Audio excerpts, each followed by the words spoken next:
الحمدللہ رب العالمین والصلاة والسلام علی سید المرسلین اما بعد۔ ایک بھائی سوال کرتے ہیں کہ کیا یہ بات درست ہے کہ خواجہ سرا ہیجڑے اگر بد دعا دیں تو ان کی بد دعا لگ جاتی ہے؟ تو گزارش یہ ہے کہ ایسی کوئی چیز قرآن و حدیث سے ثابت نہیں ہے، لیکن جیسا کہ سب کو معلوم ہے کہ اسلام میں دو ہی جنس ہیں، ایک مرد اور دوسرے نمبر پہ عورتیں۔ ہجڑے اگرچہ ان میں کوئی نہ کوئی کمی پائی جاتی ہے، کوئی نہ کوئی مسئلہ ہے جس کی وجہ سے انہیں خواجہ سرا یا ہجڑے کہا جاتا ہے، لیکن وہ یا مرد ہوتے ہیں یا عورت ہوتے ہیں۔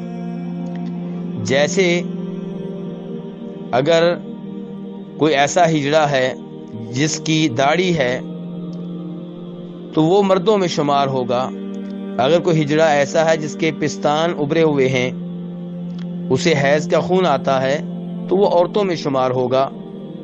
اگر کوئی ہجڑا ایسا ہے جسے احتلام ہوتا ہے تو وہ مردوں میں شمار ہوگا۔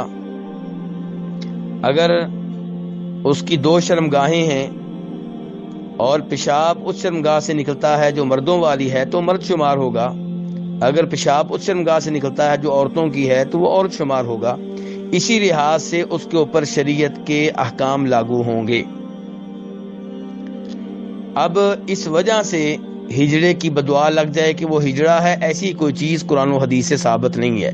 لیکن اگر کسی ہجڑے پہ ظلم کیا جائے تو سب جانتے ہیں کہ نبی علیہ الصلوۃ والسلام فرماتے ہیں واتقی دعوۃ المظلوم، کہ مظلوم کی بددعا سے بچو، کیونکہ مظلوم کی بددعا اور اللہ کے مابین کوئی حجاب نہیں ہوتا، کوئی رکاوٹ نہیں ہوتی، یعنی کہ اللہ تبارک و تعالیٰ اسے قبول کرتے ہیں۔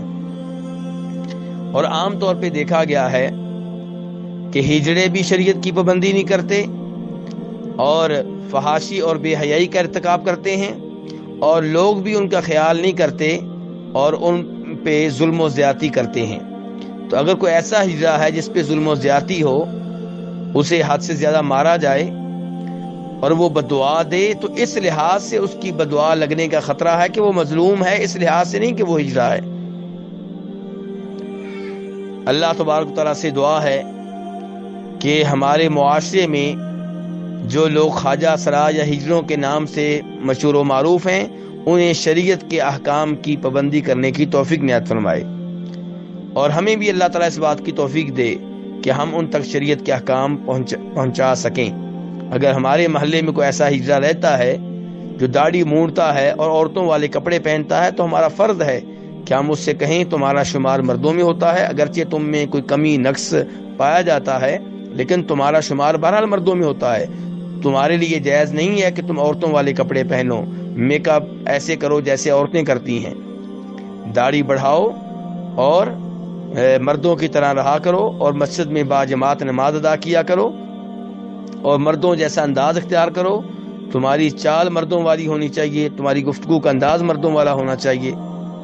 اور اگر ہمارے محلے میں کوئی ایسا ہجڑا رہتا ہے جس کے پستان وغیرہ ابھرے ہوئے ہیں، اس میں عورتوں والی نشانیاں پائی جاتی ہیں، تو ہمیں چاہیے کہ ہم اس سے کہیں، اس کے گھر والوں سے کہیں کہ اس سے کہو کہ یہ حجاب کیا کرے، برقع پہنا کرے، جب گھر سے باہر نکلے پردے کا اہتمام کرے، اور گھر میں عورتوں کی طرح رہا کرے، بغیر کسی ضرورت کے گھر سے باہر نہ نکلا کرے۔ واللہ تعالی اعلم۔